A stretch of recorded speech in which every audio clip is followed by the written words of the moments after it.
Cowabunga, dude! Golly gee, the Teenage Mutant Ninja Turtles are back in a new adventure. And this one is a quarter muncher, munching those quarters. Everyone loves the Ninja Turtles. They're so cute. 90s nostalgia. Feel it. Buy it. Remember when you were a kid? Fresh cookies. Mommy's warm kisses and big bouncing breast. Eating pizza with friends and playing couch co-op. Buy it. Love it. Tribute Games is back and they deliver a simple beat-em-up experience. Because beat-em-ups are for dumb people. So unbuckle your credit cards, stupid boomers. This time around, the gameplay has been objectively improved. No more of those nasty difficulty spikes like those unfair quarter-munching arcade machines. Better be careful, kids. They might nip your fingers.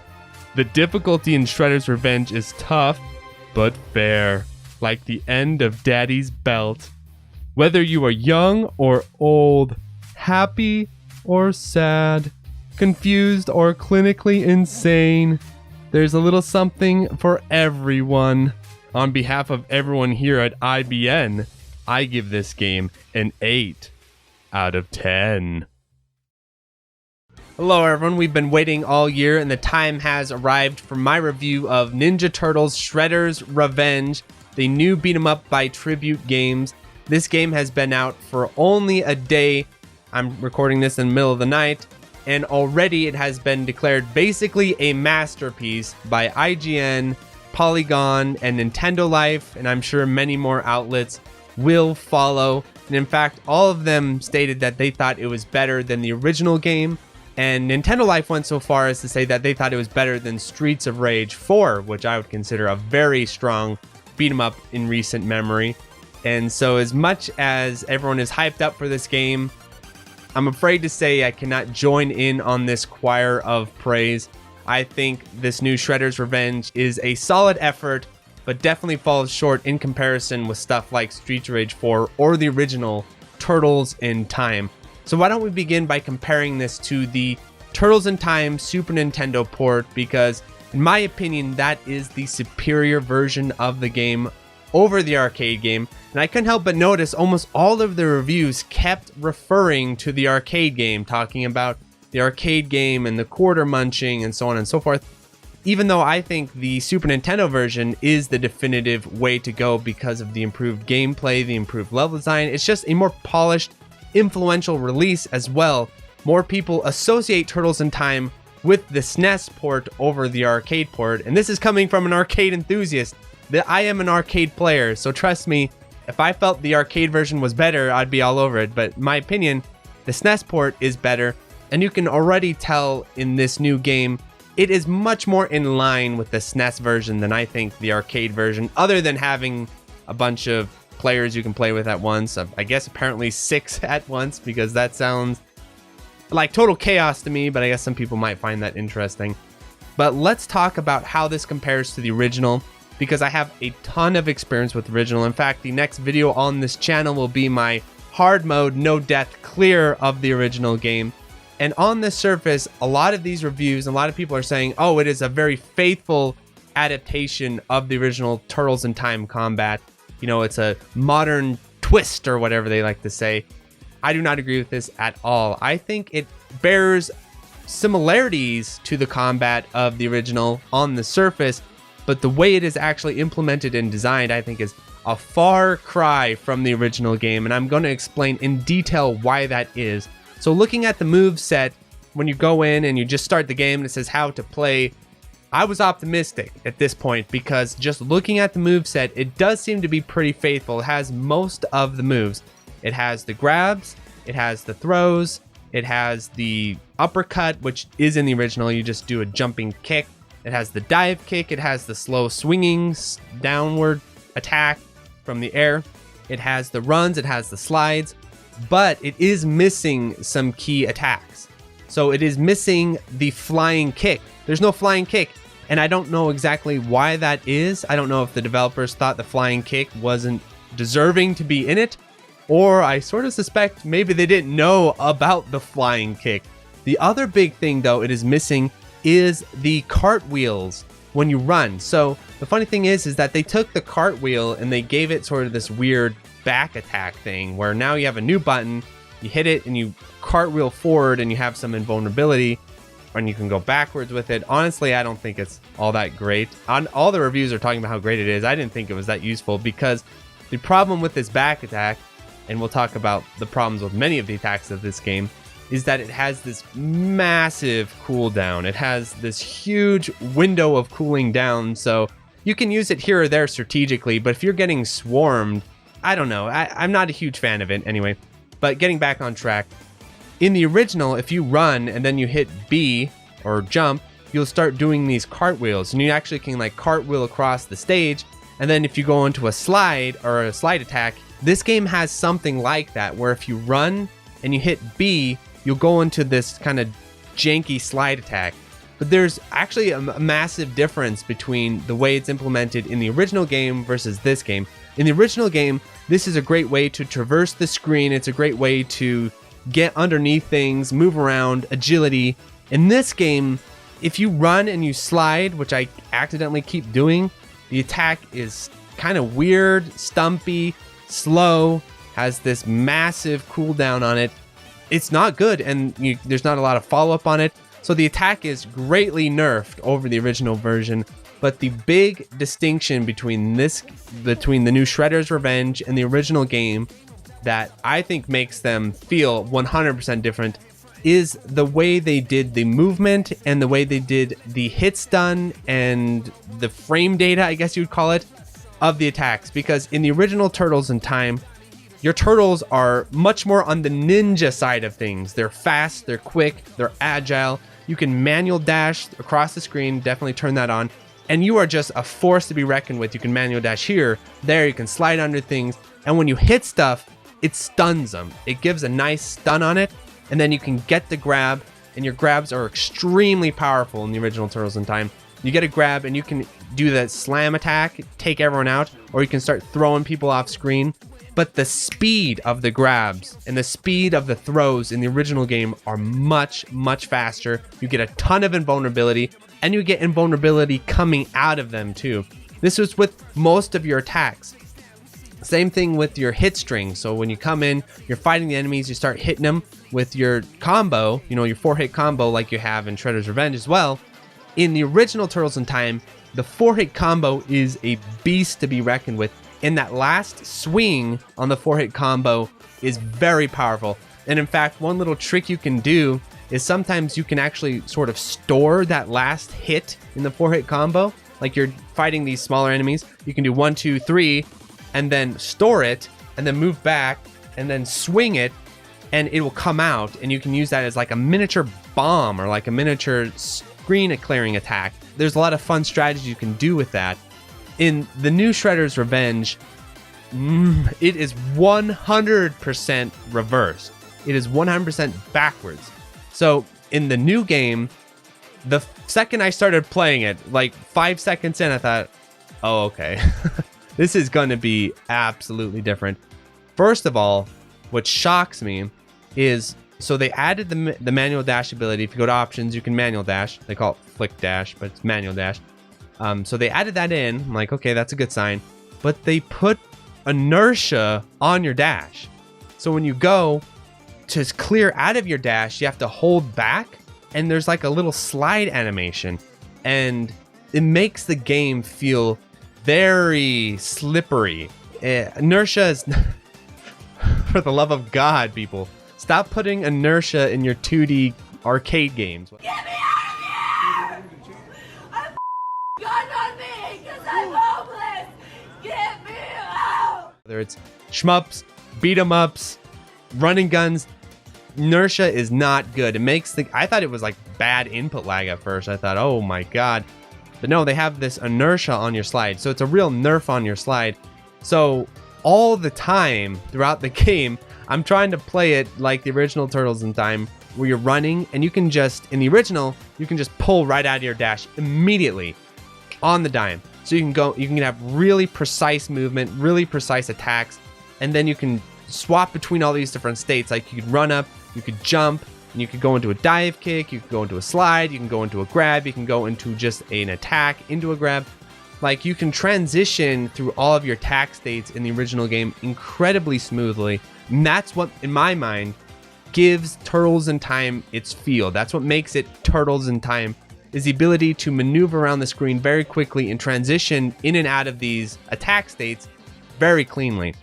But in the new game, it honestly reminds me a lot of Sifu, or these new sort of Dark Souls inspired action games we're starting to see, where the states are much more sort of drilled down and they're distinct from another. It's almost like Street Fighter V or something, where you go into your dash and you can't just cancel right out of your dash. There's this dumbass slide animation you got to cancel out of. What you can do, and what I started doing, is I started jumping out of it. So you have to run and you have to hit back immediately. So run, pull back, and then jump. And that can kind of cut down on that attack. But it's like surprisingly technical to do this.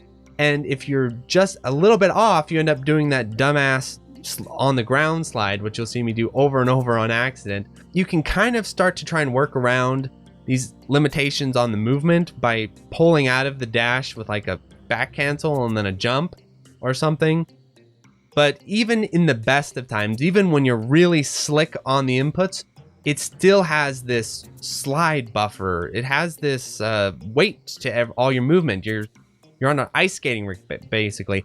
On top of that, when you run in this game, you can't really move diagonally up and down the screen all that much. You can do ever so slightly, but it's almost a straight linear run in most cases, especially close range. So you're also stuck into this very static movement as well, because you can't go diagonally in your runs. And so what it ends up doing is it really shifts the way the game plays on the movement side of things. To now, it feels much more like Streets of Rage, in my opinion. The way this game plays much more like Streets of Rage than it does the original Turtles in Time. I was sort of prepared for that, so it is what it is, but I just want to get that out of the way. As far as faithfulness to the original game's gameplay, I do not think it lines up in the slightest. Yes, the moves on the surface are very similar, but the way you mix them and use them, even just movement-wise, I think is very different. But on top of that, here's where the game, I think, really starts to struggle. Remember I was talking before about how your hit strings have these massive hit stuns, and if you hit something, they're paralyzed for like forever. You can grab them, you can throw them, you can like hit someone, jump around them, grab them from the back and throw them. You can do all this crazy shit in the original Turtles in Time because the hit stuns are so massive. All of that is turned upside down. It's almost like playing that Sailor Moon beat 'em up. Your attacks are hella slow, and they are like negative on hit a lot.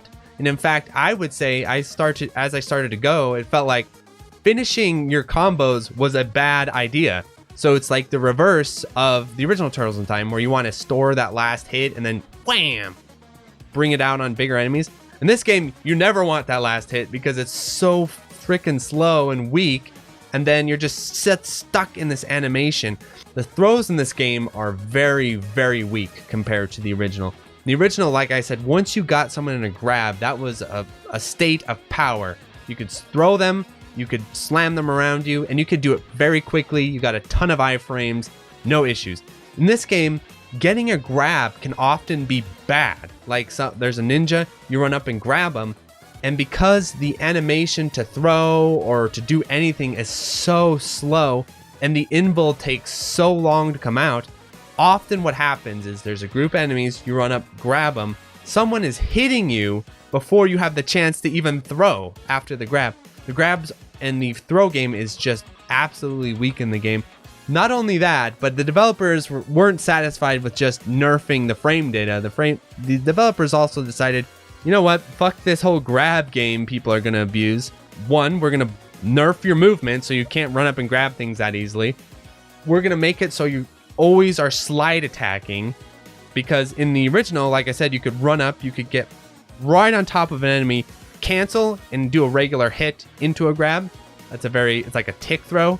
It's a very powerful technique in the original. In this game, you can't really do that because you're either going to be sliding into them with your stupid dash attack, or you're going to have to try and cancel out of it. But the time it takes to cancel out of it, usually they're hitting you in the face before you can get your attack out.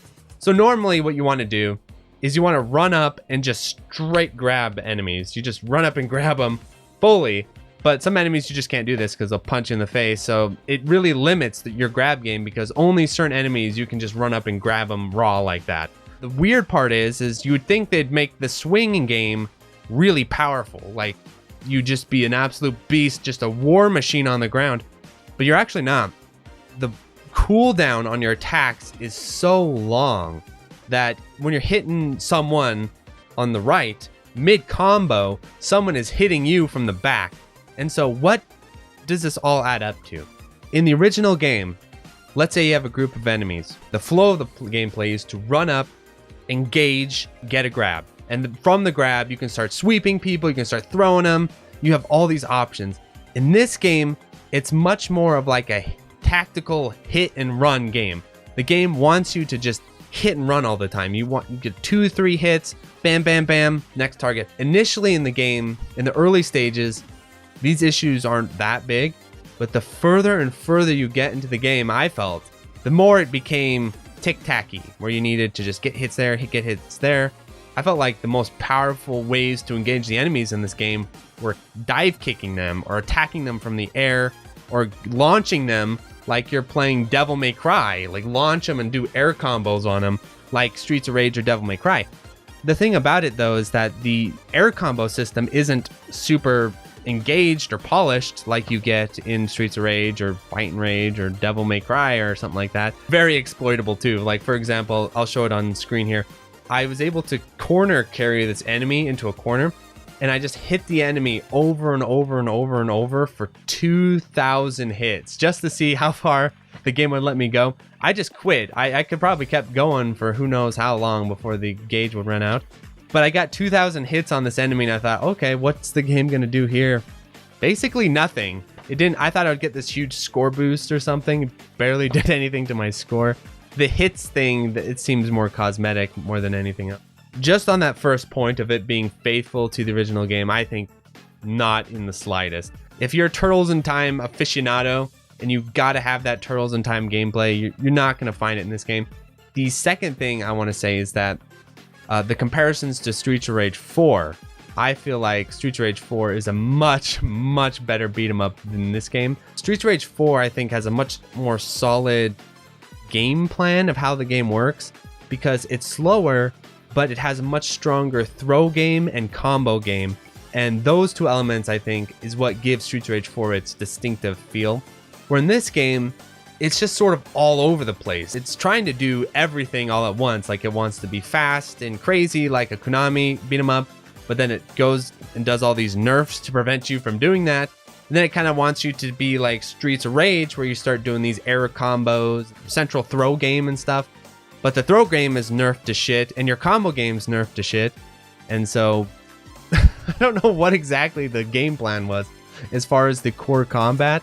So that's my first sort of critique of the game as far as the core combat. But we've only just... because we got a lot more to cover. So there's that, and now let's talk about the level design, because even IGN, the way the game works is the stronger stages are definitely up front. As you start the game, that's the best. Like the early the first half of the game, that's the best, I think, as far as level design, enemy design, boss design. When you hit the back half of the game, I really think that the developers were either crunched for time or running out of ideas, because this whole new trend of stretching beat 'em ups to be 2 hours is a newer thing. Classic beat 'em ups like the original Turtles in Time are 50-minute games. So you're basically doubling the length of the game. This has been achieved in different ways. So I think Fight and Rage did a fantastic job with that. I think Fight and Rage is the best example of it, and it's about an hour and a half on Turbo. Streets of Rage 4, though, does a pretty admirable effort at it. I think it has a few dud stages, but overall, Streets of Rage 4 has a real nice progression in stages where it has this arc. It's slow, but it's a slowly climbing arc with a few hills and valleys, but it has a real momentum to it. Shredder's Revenge doesn't do this. Instead, what it does is it just keeps adding these little 7-minute stages, 5-minute stages. There's a little timer at the end of the stage that tells you, and almost all of them are about 5 minutes, but it just keeps adding them. So you have 16 stages, and let me tell you, I don't think that's a good approach. It got absurd. It almost felt comical by the end. I was almost laughing as it kept going because it felt the stages really start to bleed together. Who is who, what is what, the boss fights, the design of the boss fights definitely starts to fall off as well. They end up the same stuff, but with like one central idea. Like, oh, this boss here has this one attack that's somewhat different than the other bosses. But the main strategy across all of them is almost the same, and unfortunately this is kind of the whole game with the boss fights. Even the last boss, you could do this, where the idea is find the safe spots to do your taunts, to charge your attack, and then once you have your supers charged, you just go in and you just super them, and then just rinse and repeat, rinse and repeat. That is such an effective strategy. And the problem with it is that not only is it effective because it's easy, but also because it almost feels like this is how the bosses were designed, because this game seems hell-bent on not allowing you to combo a boss. Like, comboing a boss is just no, you're not allowed to do that in this game, because you get about 3 hits on a boss, even when they're real juicy and when you're getting real nice hits done.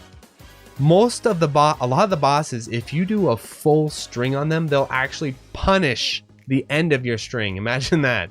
So you get a full string on them, and normally what would happen in the original Turtles in Time, you get the full string or whatever, and it knocks them back and they fly backwards and then they recover. In this game, that doesn't happen. Instead, what they do is they do this sort of like animation, and then they're just immediately counterattacking you. There's not a lot of telegraphing going on, and so really almost all your boss strategies come down to 3-hit string, run away. 3-hit string, run away. 3-hit string, run away. 3-hit string, run away. And that's if you're being generous. And then the better option is charge, super, charge, super, charge, super, charge, super. A good example of what's lacking in these boss fights compared to all of the great beat 'em up boss fights is a lot of great beat 'em up boss fights have some sort of thing you can dig into and abuse on the boss. And that's actually what makes them fun. Like, for example, Turtles in Time, one of the most infamous bosses is the prehistoric turtle boss, Slash. So you have to come up with these strategies to deal with them, because otherwise he's gonna whip your ass. You hit him and hit him, then he jumps, and if you run and dash and hit him as he hits the ground, you can actually stun him again, and you can sort of loop him back and forth until he starts doing these counter spins. But when he starts counter spinning, then what you can do is you can start jumping over his counter spins and catching him on the way down. You can develop these strategies to the boss fights that are fun and interesting, and it kind of shows off your skill in the game. The problem with the boss fights in this game so far is it feels more like hit, run away, wait, hit, run away, wait. I think they were too heavy-handed with the boss design of making sure you can't exploit them, but in doing that, it makes them all very sort of samey and boring. At least that's my opinion. All that being said, though, I want to end the sort of critical part of the review by talking about what I think is the worst part of the game, which is the enemy design. Unlike the original Turtles in Time, this game has armored enemies. And not only does it have armored enemies, it has a lot of armored enemies. So what's an armored enemy? An armored enemy is you're going to hit them, you're hitting them, you're comboing them, and they're not reacting. They're not getting hits done. Instead, they're just taking your hits. They're just eating them like a sponge, and then they're attacking you through it, right?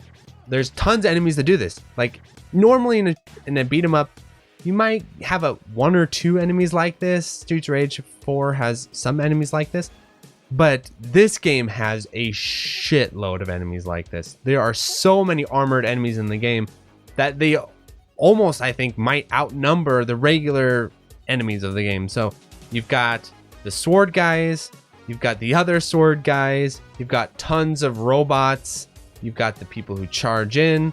I mean, the shield guys, there's so many. The list goes on and on. It really stops the momentum of the gameplay. So it feels like the main concern of these developers is slow down, slow down, slow down, stop, stop, stop. The developer is always telling you to slow down, always telling you to stop.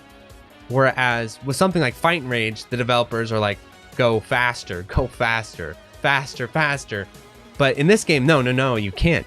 Because not only do you have all these armored enemies that will suck up lots of your hits, but on top of that, a lot of them straight up break your grab. Not only do they break your grabs, but they put you in a disadvantage in grab. So there's a ton of enemies where they'll be flooding the screen, and especially in the later stages. Normally, I want to grab an armored enemy. That's the idea, because they're armored, so hits won't do anything. So instead, I want to grab them. You go to grab them, and they break your grab, and while you're getting broken, some other guy's smacking you. And this is happening over and over and over, to the point where, like, grabs are bad. Like, you don't want to grab these enemies at all. Like, you want to avoid doing that. And so you're even more doing this sort of hit and run style gameplay.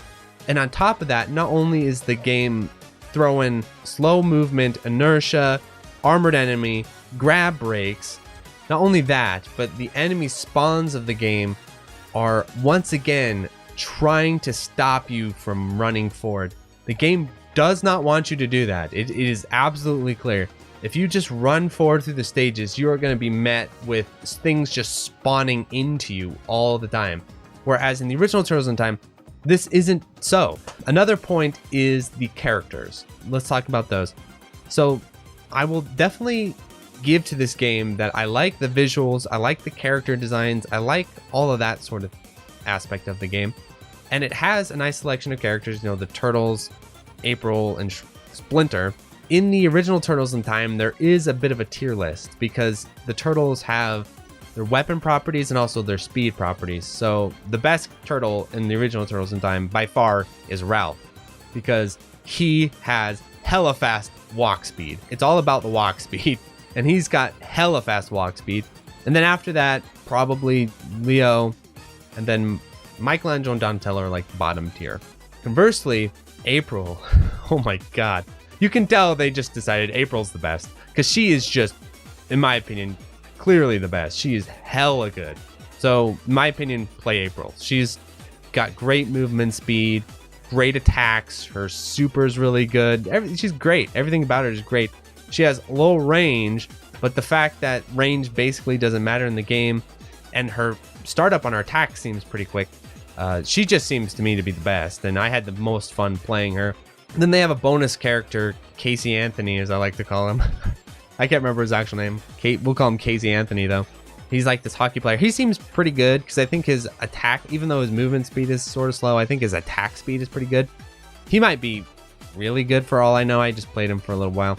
But he seemed to be, ironically, the best two characters, it seems, are April and the hockey guy, and the worst characters are the Turtles. So Turtles not exactly doing well in their own game, unfortunately. Let's get to my overall sort of conclusions of this review, because I know it's been very kind of in-depth and mechanical, but the thing about it is I take the genre of beat-em-ups very seriously. I consider all of these aspects of it. I'm not going to sit here and talk about 90s nostalgia and all that sort of stuff. I'm really focused on how does the game actually play. And in my opinion, I'm not sure how exactly to recommend this game. It would be great if there was like a demo players could try out, because if you are just wanting kind of a casual fun, you know, you're sort of crawling through and just fighting things, the game's perfectly fine for that. It's basically made to play that way. So if that's how you like to play, just sort of like a nice slow paced with your friends, plenty of resources, you're charging your supers, you can get a throw in here or there. I think it's perfectly fine for that. But if you're looking for a real technical beat 'em up, like something along the tier of a Fight and Rage or Streets of Rage 4, I don't think it makes it there. And the thing about it that I think sort of makes it, in my opinion, a little bit of a bummer is it also isn't jank enough for like the Sailor Moon style stuff. Like there's some beat 'em ups that are hella fun because they're so jank and weird, like Sailor Moon. This game isn't like that. I feel like the closest game to this that I've played, and it really reminds me of it, is Sifu. And I have a whole review of Sifu, and like they have very similar issues, almost like it's an RPG. It almost feels like you could stick a bar on top of these turtles, and like it's almost onto that sort of like Secret of Mana action RPG. I mean, it is not far off, to keep the fundamental power low so that they can show off their shiny mechanics. So it feels very Western in that regard, less Japanese, where most Japanese style stuff, the basics are powerful, you know, and then they have some fun flavor on top. Slow and steady. That's what it wants. That's what it feels like to me. So if you're into that, this could be up your alley. I'm personally not. I don't know how much more I'll play the game. I'll probably play it a little bit more. I don't know if I'll see myself doing like Iconoclast style, you know, no death runs or anything. I'll have to wait and see how I feel about that. But I just wanted to do this review. I've been looking forward to this game a lot. In my opinion, it's a bit of a letdown. I was hoping for a little bit better. But, you know, it is what it is. Hope you all enjoy. Please like, subscribe. I'm sure I'll get many illuminating comments. But that's what makes YouTubing fun. Adios, everyone. So thank you to the $5 patrons: 100, Dingo, Another Joe, Anthony A, Anthony Iodice, Aaron Solis, Asa Davis, Bo, Ben, Borgie22, Brian Shiver, Chris Yuzefovich, Chris Perry, Buy Me Coyote, Cook Some Soup, Corey Mark, Des Ardio, Dark Wing, Darren Griffin, Delta Tango 6, Disco Stas Leia, DJ 420 Praise It, Eric H, FCK Full Set, Retro Schmupper, Hausu, Kiwi, JLab, JB RPG, Jim Knockham, John Kelly, Jolts, Gameboy Guru, K, K2, Kikoman 589, Corbin, Larridge, Malaise, Mark Toms, Mataroso, Matthew Derrigis, Maz, Megadeth 859, Minung, Michaelin, Michael Stum, Mitch L.Y., Queen Charlene, Nathaniel Davis, and Electron, Neon Dagger Games, Ogle Kugels, Philip Mason, Rattlecat, Raul, Rilskeen, Riff Mason, Rolf015, Scanline City, 7 Overdose, Shmup Junkie, Silas, Space Fotis, Stadium Arts, Steve Fiction, The Boot Rex, The Real Ikuzo, The Dirty Screech, The N1, The Old Bensta, TRM, Zugumo, Twilight EX, Wabby Legs, X20 Spect, Plasmo, and Utakaya. Thanks for watching.